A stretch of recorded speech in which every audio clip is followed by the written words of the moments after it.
खरं तर CET एक्झामचा पहिल्या अटेम्प्टचा जो रिझल्ट आहे येत्या 2 ते 3 दिवसांमध्ये रिलीज होईलच. मग तुम्हाला ना आजच्या या व्हिडिओमध्ये मी एकतर फॉर्मल ठेवायचा प्रयत्न केला नाही, कारण का CETच्या प्रत्येक टॉपिकवरती तरी मी व्हिडिओ येतच असतात. आजचा हा व्हिडिओ वेगळा काय आहे, तर मी आजच्या या व्हिडिओमध्ये तुमचं रिझल्ट असेल, पर्सेंटाईल असेल, कॅप प्रोसेस असेल, या सगळ्यांबद्दल एक जनरल तुमच्यासोबत बोलणार आहे. पहिला म्हणजे काय, तर रिझल्टबद्दल. एक तर लक्षात ठेवा, रिझल्ट जो आहे येत्या 2 ते दिवसांमध्ये पहिल्या अटेम्प्टचा रिलीज होईल आणि सेकंड अटेम्प्टचा रिझल्ट जो आहे 20 जूनपर्यंत रिलीज होईल. एक गोष्ट तुम्ही तयारी ठेवा की रिझल्ट अनएक्सपेक्टेड असतो. म्हणजे आपण पर्सेंटाईल आपण कितीही म्हटलं की मला इतक्या मार्क्सवरती इतकंच पर्सेंटाईल मिळायला पाहिजेत, परंतु ज्यावेळी तुमचा स्कोर बिलो 80 मार्क्स ज्यावेळी CET एक्झाममध्ये असतात त्यावेळी पर्सेंटाईल कितीही येऊ शकतं. कित्येक केसेस गेल्या वर्षी आहेत. ठीक आहे, मोस्टली ज्यावेळी मार्क्स 80+ असतात, म्हणजे 89 किंवा 100 वगैरेच्या दरम्यान किंवा 100+ असतात, त्यावेळी सांगता येतं की इतकं पर्सेंटाईल या रेंजमध्ये थोडाफार पॉईंटमध्ये डिफरन्स येतो, परंतु ते असतं. परंतु जर मार्क्स 80च्या खाली असतील ना, तर अशा कित्येक केसेस आहेत ज्याच्यामध्ये पर्सेंटाईल खूप कमी आले. काही काही मुलं तर अशी होती 76 मार्क्स होते आणि पर्सेंटाईल किती मिळालं तर 40 किंवा 38 असे वगैरे सुद्धा पर्सेंटाईल मिळाले. ठीक आहे, मग सांगण्याचं तात्पर्य हेच आहे की रिझल्ट आहे ना, शॉकिंग नक्कीच असतो आणि हा पहिल्या अटेम्प्टचा रिझल्ट असणार आहे. ठीक आहे, भरपूर मुलांना सेकंड अटेम्प्ट चांगला गेला आहे, त्यामुळे दोन्ही अटेम्प्टचे रिझल्ट कन्सिडर करूनच तुम्हाला तुमची कॉलेजची जी लिस्ट आहे ना ती बनवायची आहे. ठीक आहे, त्यामुळे एक तयारी ठेवा की समजा रिझल्ट पर्सेंटाईल आपल्या मनासारखं आलं नाही तर काय करायला पाहिजे. ठीक आहे, हा पहिला मुद्दा. दुसरा आहे ते म्हणजे काय, तर यावर्षी कमी मार्क्सवरती चांगलं पर्सेंटाईल मिळणार आहे का. पॉसिबिलिटी आहे की पहिल्या अटेम्प्टमध्ये कमी मार्क्सवर चांगलं पर्सेंटाईल मिळेल, परंतु सेकंड अटेम्प्टमध्ये ना थोडं जरा डिफिकल्ट वाटते. का, कारण का सेकंड अटेम्प्ट मोस्टली सगळ्या शिफ्ट्स मॉडरेट होते, त्यामुळे पर्सेंटाईल इतकं पण म्हणजे मार्क्सचं आणि पर्सेंटाईलचं जे कंपॅरिझन आहे ते तेवढ्यावरतीच राहणार आहे. ठीक आहे, आणि हा विचार करू नका की मला इतक्या मार्क्सवरती इतकंच पर्सेंटाईल मिळायला पाहिजे. एकदा पर्सेंटाईल ज्यावेळी डिक्लेअर होतं, CET सेलकडे तुम्ही कितीही कंप्लेंट्स करा. आता गेली 2-3 वर्ष बघितले मी, आमच्या काउन्सिलिंगचे काही स्टुडंट्स होते, त्यांना अक्षरशः चांगल्या मार्क्सवरती सुद्धा खूप कमी पर्सेंटाईल दिलं होतं.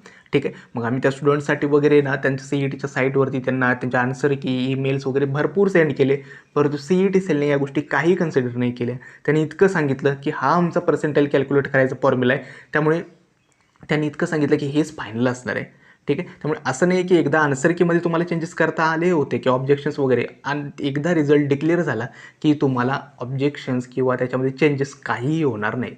ठीक आहे, आता दुसरा महत्त्वाचा मुद्दा म्हणजे काय, CETच्या कॅप काउन्सिलिंगची जी प्रोसेस आहे त्याबद्दल थोडक्यात सांगायचं.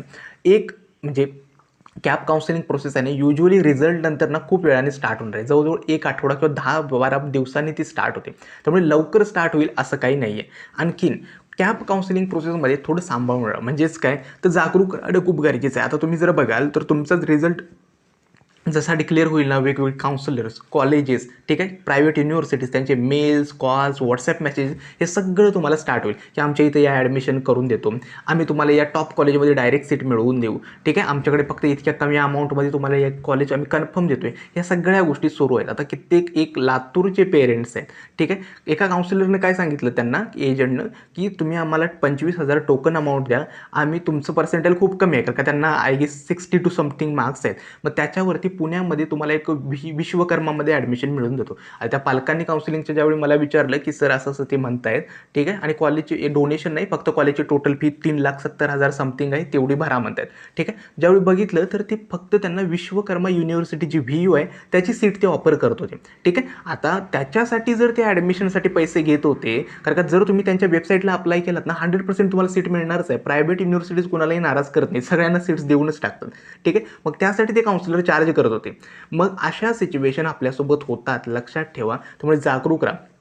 आता माझ्या काउन्सिलिंगमधलं ना एक पॅरेंट्स आहेत, ओके, आणि त्या पॅरेंट्सचं कौतुक का वाटतं, तर तुम्ही जर बघाल ना, तर एक तर पुण्यामधलेच आहेत ते. ठीक आहे, आणि ते कामानंतर दिवसाचा दररोज आता त्यांच्या मुलींना थोडं मार्क्स कमी आहेत. आता आय गेस ना 72 समथिंग मार्क्स मिळाले. मग त्यांना मार्क्स कमी आहेत, त्यामुळे ते काय करत आहेत, जी काही त्यांच्या रेंजची कॉलेजेस आहेत ना त्यामध्ये जाऊन ते स्वतः पर्सनली व्हिजिट करतात की कॉलेज कसं आहेत, कॅम्पस कसे आहेत, त्या मुलांशी वगैरे बोलतात आणि सांगतात की सर ह्या कॉलेजला आज मी व्हिजिट केलं आणि हे कॉलेज वगैरे व्यवस्थित आहे, कट ऑफ वगैरे कसे आहेत आणि ठीकठाक वाटतंय. ओके, मग सांगण्याचं तात्पर्य हेच आहे की आपले पेरेंट्स तुम्हाला चांगलं ॲडमिशन मिळावं यासाठी इतकी मेहनत करतात, त्यांना अजून काही ताण देऊ नका, कारण का सगळ्या गोष्टी होतात ना तुमच्या पर्सेंटाईलवरून होतात.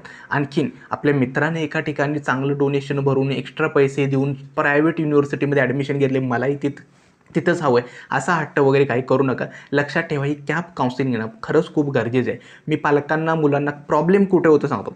थोडेफार पर्सेंटेल कमी आले, पालकांना वाटतं याला कॉलेज भेटणार नाही किंवा चांगलं कॉलेज भेटणार नाही, चांगली ब्रँच भेटणार नाही, आपण प्रायव्हेट कुठेतरी बघू. ठीक आहे, आणि तिथंच प्रॉब्लेम होतो. गेल्या वर्षी स्पॉट राऊंडमध्ये ILS राऊंडमध्ये भरपूर कॉलेजच्या सीट्स वॅकंट होत्या.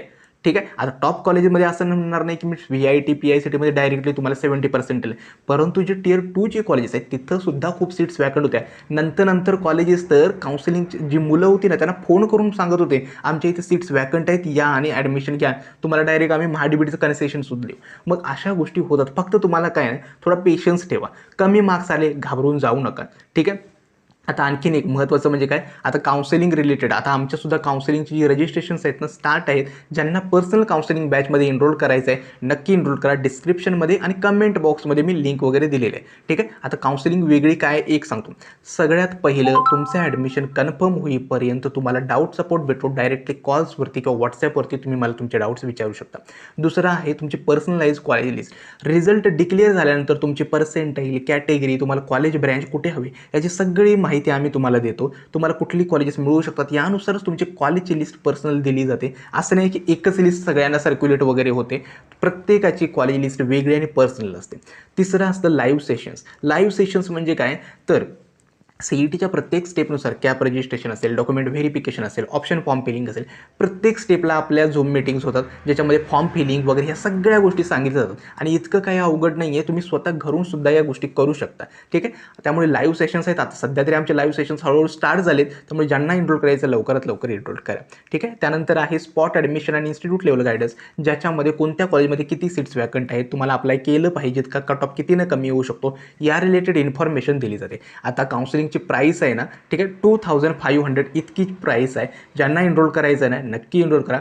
ओके. काही जर म्हणजे काउन्सिलिंग रिलेटेड काही डाऊट्स वगैरे असतील ना तर मी नंबरसुद्धा दिलेला आहे. ओके. त्यावरती तुम्ही व्हॉट्सॲप मेसेज करा किंवा कॉल करा आणि तुमचे डाऊट्स विचारा. ठीक आहे. आता शेवटचा एक मुद्दा मला एक सांगायचा आहे ते म्हणजे काय तर आता या काउन्सिलिंग प्रोसेसमध्ये ना फेक डेटा भरपूर सर्क्युलेट होणार आहे किंवा AI प्रेडिक्टर, कॉलेज प्रेडिक्टर अशा गोष्टी भरपूर सर्क्युलेट होणार आहे. एक गोष्ट महत्त्वाची आहे की CET सेलचा ऑफिशियल डेटा आहे ज्या कट ऑफच्या PDF आहे त्या रेफर करा. हे AI प्रेडिक्टर, कॉलेज प्रेडिक्टरवरती अपडेटेड डेटा नाही आहे. लक्षात ठेवा 4 कॅप राऊंडचा मोठा खूप डेटा सेट असतो. नाही म्हटलं तरी जवळजवळ 99,000चा त्यांचे रेकॉर्ड्स आहेत.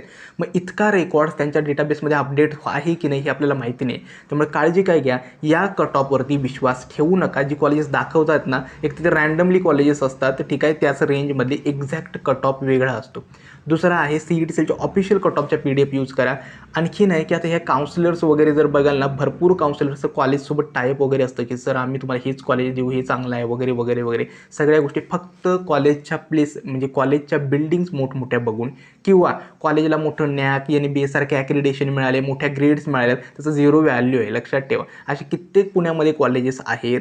ठीक आहे. यांच्या फी जर बघाल तर 1.5 लाख 2 लाख रुपये आहेत. ठीक आहे. कॉलेजसुद्धा एकदम टॉपचा ब्रँड आहे. परंतु सगळ्यात महत्त्वाची गोष्ट काय प्लेसमेंट, त्यांच्या इंटेक. लक्षात ठेवा आपण 4 वर्ष ज्यावेळी इंजिनिअरिंग करतो आपण आत्ता कितीही म्हटलं की नाही मला UPSC करायचं MPSC 4 वर्षानंतर ज्यावेळी बाकी मुलांसाठी प्लेसमेंटसाठी प्रिपेअर करतात आपल्याला सुद्धा साहजिकच वाटतं की नाही माझ्या हातात पण एक बॅकअप म्हणून एक चांगला जॉब असावा, नंतर पुढे आपण त्यावरती काहीतरी करता येतं. ठीक आहे. त्यामुळे हेच लक्षात ठेवा की चांगले प्लेसमेंटचे रेकॉर्ड्स बघा, स्वतःहून माहिती घ्या, रिसर्च स्वतःहून करा. कारण का वैयक्तिक ज्यावेळी तुम्ही सगळ्या गोष्टी एक्सप्लोर करता, ठीक आहे, कॉलेजेस कशी आहेत, त्याचे कट ऑफ किती आहेत, इंटेक किती आहे, फी किती आहे, माझ्यासाठी काय योग्य राहील, या गोष्टी ज्यावेळी स्वतःहून रिसर्च करता लक्षात ठेवा या काउन्सिलिंग प्रोसेसमध्ये ते खूप गरजेचं आहे. ठीक आहे. त्यामुळे आजचा हा व्हिडिओ जो होता तो मला वाटतं जास्तच कॅज्युअल होता, परंतु छोट्या गोष्टी होत्या नाही सांगण्यासारख्या होत्या. आणखीन या काउन्सिलिंग प्रोसेसमध्ये घाबरून जाऊ नका. प्रोसेस खूप इझी आहे, इतकी काही अवघड नाही. मी माझ्या यूट्यूब चॅनलवरतीच हे सगळे व्हिडिओज वगैरे अपलोड करत जाणारच आहे. ठीक आहे. जे मला पेड असतात त्यांना पर्सनलाइज गायडन्स मिळतो, एवढाच फरक असतो. परंतु यूट्यूबवरती सुद्धा व्हिडिओ अपलोड होत जातील. आणखीन आहे की कुठेही कुठल्याही भूलतापांना बळी पडू नका. कुठेही अमाऊंट वगैरे किंवा टोकन अमाऊंट देऊ नका. एकदा टोकन अमाऊंट दिलीत ना तर तुमचे पैसे ते परत देत नाहीत. समजा तुमच्या मनासारखं कॉलेज मिळेल. कित्येक केसेस गेल्या 2 ते 3 वर्षामध्ये बघितलेले आहेत. कारण काय होतं या काउन्सिलिंगमध्ये बरोबर पालकांच्या कमी मार्क्स असतील किंवा कमी पर्सेंटाईल असतील तर त्याचा फायदा हे काउन्सिलर्स वगैरे उचलतात. ठीक आहे. मोठमोठ्या तुम्हाला गोष्टी सांगतील की PICT तुम्हाला 70 पर्सेंटाईलवर थंबनेल्स पण अशीच असतात. PICT at 70 percentile, VGT at 30% अशा सगळ्या गोष्टी असतात. ते खरंसुद्धा आहे. परंतु काय होतं, समजा एखादी कॅटेगरीचा स्टुडंट असेल, एस टी कॅटेगरीचा विद्यार्थी समजा सीट वॅकंट असेल आणि तिथं त्या पर्सेंटाईलचा विद्यार्थी असेल तर त्याला ती सीट मिळते. ठीक आहे, याचा अर्थ असं नाही की तुम्हाला सुद्धा तुमचं 70% PICT मिळून जाईल. ठीक आहे, हे थोडं डिफिकल्ट आहे, थोडं प्रॅक्टिकलसुद्धा विचार करायला हवा तुम्ही. आय होप तुम्हाला या गोष्टी समजल्या असतील.